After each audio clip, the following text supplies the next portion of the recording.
So Seyi, the 37-year-old son of Bola Tinubu, in 2017 purchased the mansion using an offshore shell company called Aranda Overseas Corporation. This mansion belonged to Kola Aluko, the man that the Zianialist in Madeke used to steal our money, oil money.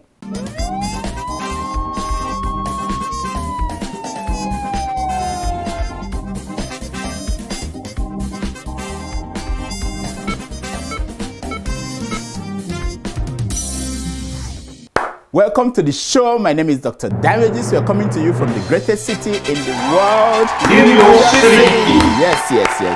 New York City is so great.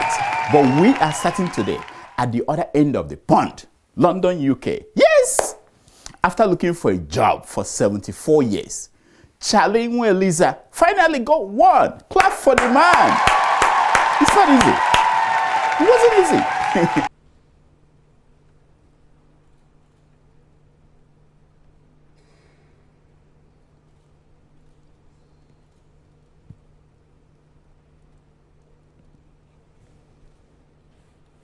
He was an apprentice for over 70 years. My boy, kids, let this be a lesson to all of you.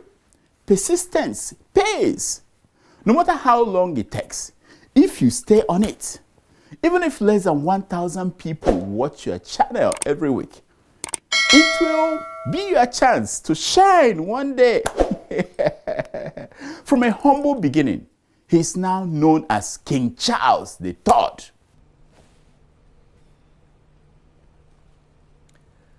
God save the king! God save the king! This event cost over $250 million to put together. Can you imagine that? King Charles is the head of state in 15 countries. Not be small job. Just waving your hands. Now, among the people who attended the event were kings and queens from everywhere. Malam Muhammadu Buhari, the retiring king of Daura, represented Nigeria at the event. Yes. Now, don't look for the camera to show you Buhari at the event. No. When you go to a restaurant, you don't see people who wash the dishes in the kitchen. You don't see them. No. All right then.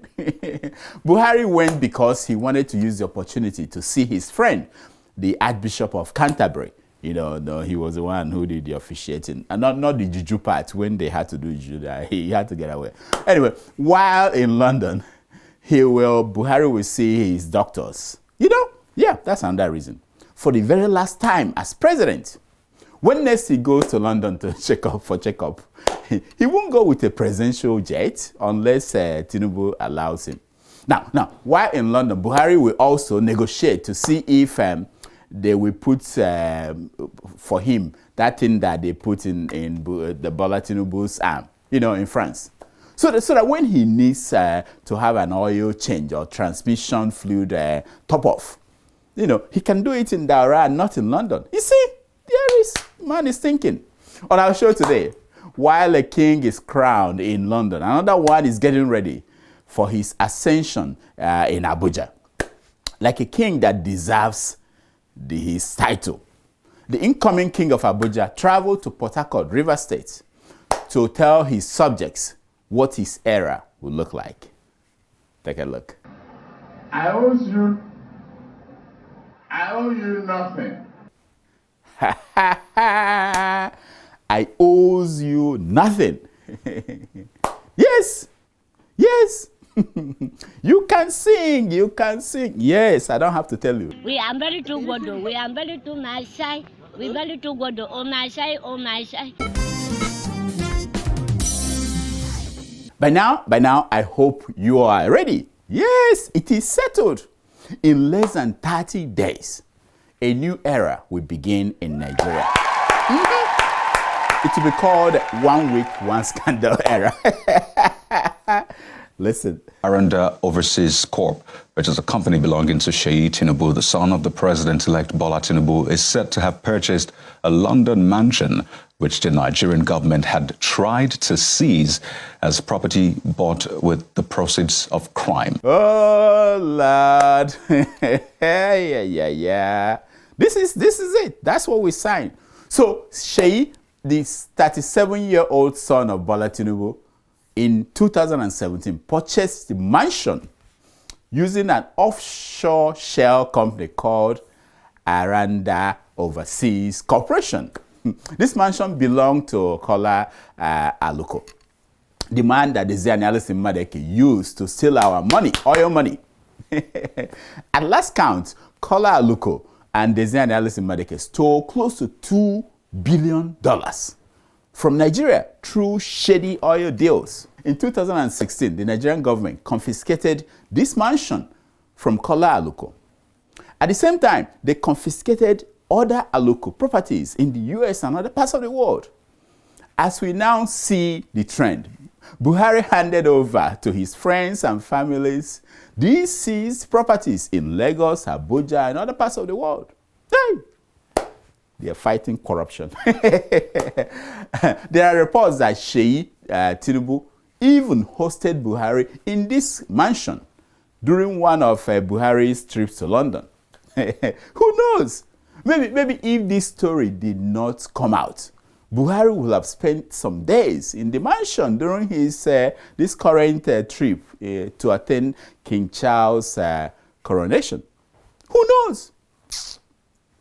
Please, bring me that rascal of a pastor to help us out here, because this is beyond me. Bring the man. You know what's Escobar? A drug baron. Heavy drug baron. And then Osman bin Laden was the highest terrorist. That is two people like that to rule in any nation of the world. I don't know which nation they want to rule, but any nation. Yes! With the international media now involved in the hunt for Bola Tinubu's family crimes, you can be sure that for the next 4 years, we will be seeing 1 week, one scandal, 1 week, one scandal. No rest for you. Africa, who did this to us? Who did this to us? Finally, Labour Party's presidential candidate, Mr. Peter Obi, came out swinging. You don't wear Ankara for nothing. Take a look. I was even begging the bishop to help me to ask his people to vote, which is what I was doing for 6 months, begging. I wasn't saying snatch it, kill it, take it, force it. I was even begging. Yes, this is what we're talking about. Now, for those who were saying that it was not true, that the audio was fake, the man said it. I learned long ago not to trust politicians. None of them. None. Now, he denies saying religious war. Play that part. Let them hear. On what you said, that I can never say it's a religious war. Okay. Because so it's not. Do you think I can just pick a phone and say religious war? No. Well, we know there's artificial intelligence there that must manipulates. There must have been a say. conversation. Yes. I guess Bishop David Oyedepo was hearing voices, or he agreed with him on the need to go to London Hospital to take a booster for his voice. Something like that. Because the man said, I agree. Anyway, the point was that Peter Obi came out to explain things. Unlike Bola Tinubu. You know what I mean? Obi also explained what happened during that Easter weekend in the UK at the airport. He explained it. Watch him. Just like what's happened to me in London. If I was stopped, you can call it I was stopped or even detained. But to go and say, oh, you committed a crime. Imagine if Bola Tinubu would sit down for an interview and explain what happened in Chicago in the summer of 1993, you know? Or what happened at Alpha, Beta, and so on and so forth. We may even grow to begin to like him, you know what I mean? I know something will happen. When I saw Peter Obi in an Ankara, I knew that this is Newton. Wearing Ankara means that he will not call you an elder brother. No, not that day. Listen. Charles is the height of rascality. I committed a treasonable offense, and I'm in Onitsha. And my minister went to announce it in Washington. We're not talking about waste in governance here. People don't want to understand. The amount it costs Nigeria for him to go and announce that in Washington can build a block of 6 classrooms in a primary school. I'm sure if you go to his village, there's so many places where children don't even have desks. No. That's right. He calculates your wasteful spending, offers advice on better use of public funds, and drags you by your brother through your dilapidated primary school block in your village. That's what happens. And what happens when you remind him of yes, daddy? Take a look. I wasn't saying snatch it, kill it, take it, force it. I was even begging, which shows that I continue to look for vote by begging. Oh, now Obi thinks that about Tinubu and wonders if grab it and snatch it and run with it, which would have been a better charge than begging for vote. You know, he was wondering. At all costs, fight for it, grab it, snatch it, and run with it. Yes. That's what we have. That's the people we have. Africans. Think. How do we survive this? I'm just wondering how.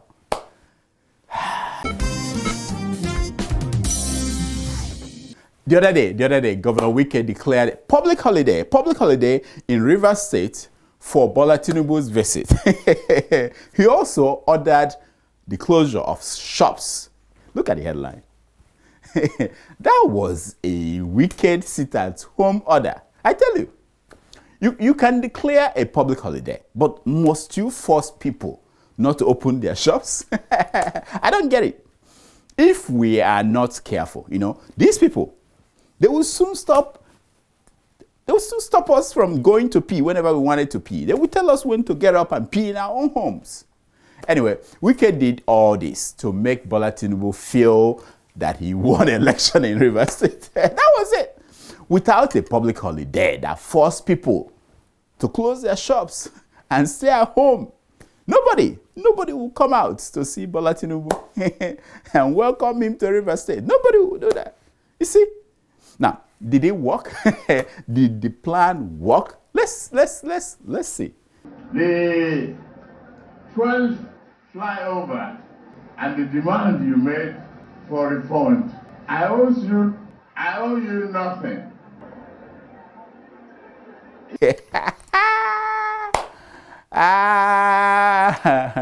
Did you see Governor Wike laughing like a he-goat that saw the she-goat peeing?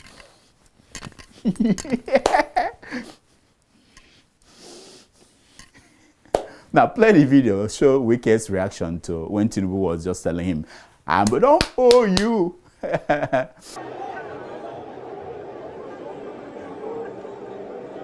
Now, at first, Wike thought Bola Tinubu was just kidding when he said, I owe you nothing. When it became clear to Wike that the medication that the French doctors delivered in Lagos was doing the job, Wike shrunk like a baby on the chair. Now, talking of 1 week, one trouble, 1 week, one scandal. Sahara Reporters last week reported that Bola Tinubu left Abuja for Lagos. He landed in Abuja 2 days after he went to Lagos. Take a look. These people are amazing.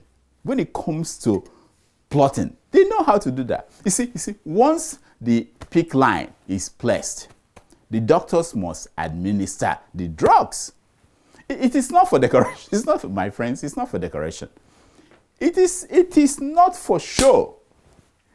Africa, Who did this to us? The former Nigerian Deputy Senate President, Ike Ekweremadu, and his wife are going to prison for their plot to harvest the kidney of a poor Nigerian boy and give it to their daughter.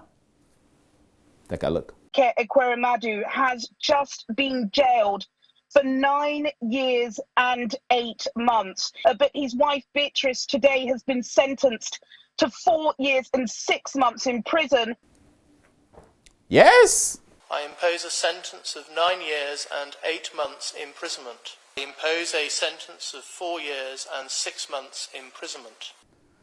Now, despite the appeal by former President Olusegun Obasanjo, members of the Nigerian National Assembly, and so many others, the UK judge, Jeremy Johnson, yes, still did what he had to do.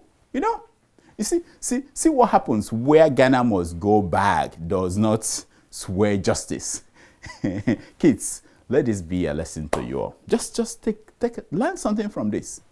Before you take your bad habits abroad, check the laws of the country that you are going to. Just open the book. Just Google it. You know, a whole former deputy Senate president with over 44 houses in Nigeria and abroad will now spend all those days, weeks, in a tiny room without a maid or a driver. The good news is that when he comes out, you know, he will have acquired 6 packs from the time he spent in the gym, you know. I tell you, ka fune diotoa, fune ogadiaga. Haha, this is only in Nigeria story. In this video you are looking at, you're watching as students of Yaba Tech use pure water to put off fire on the 2nd floor of a building. Nice one. Wow. Hey, sorry.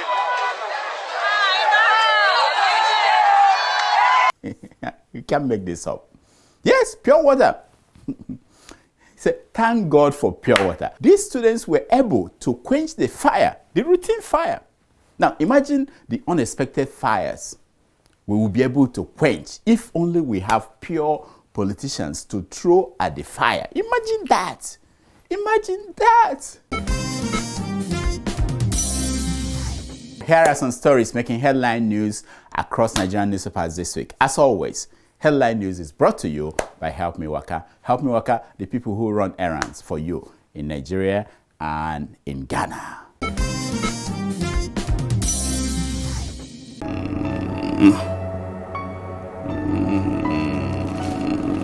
You Dr. Damages, I hereby sentence you. No, my patients will die. Who will take care of my patients?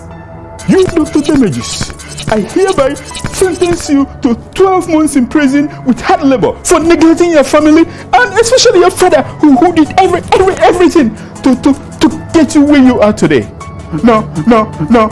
Daddy, wake up. What's wrong? I had a terrible nightmare. A judge sentenced me to prison for neglecting grandpa. Did you not give him the food items? I'm a busy doctor. In that case, if I catch you, Daddy, it's very easy. Go to helpmewaka.com, choose any food item anywhere in Nigeria or Ghana. Gari, chicken, rice, yam, anything you want. I will do just that. You better, because next time it'll be your village people that come for you. I cover myself with the blood of Jesus. See, Negodu.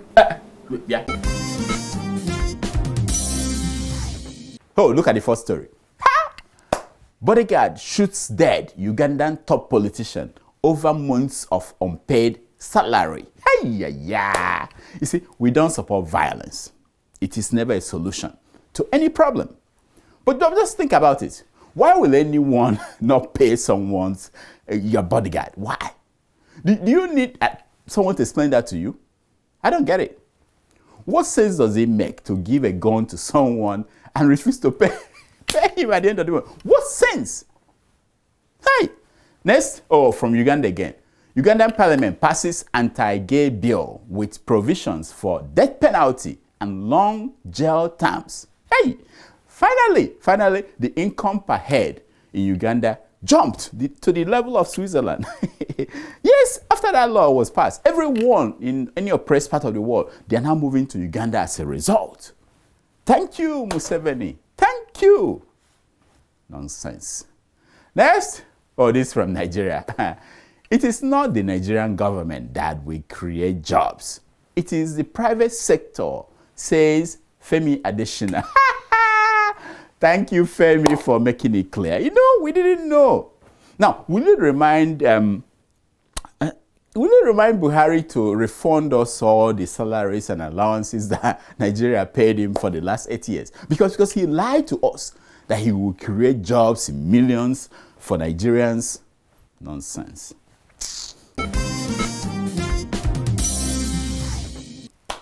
Here is my concern for today. It's taken from page 419 of the book, Finally, I Made It, by Prince Charles.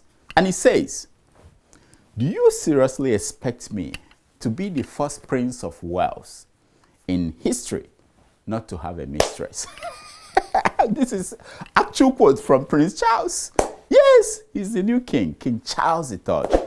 Until next week, I'm Dr. Damages. I diagnose. You heal yourself. You heal yourself. Woo! We did it.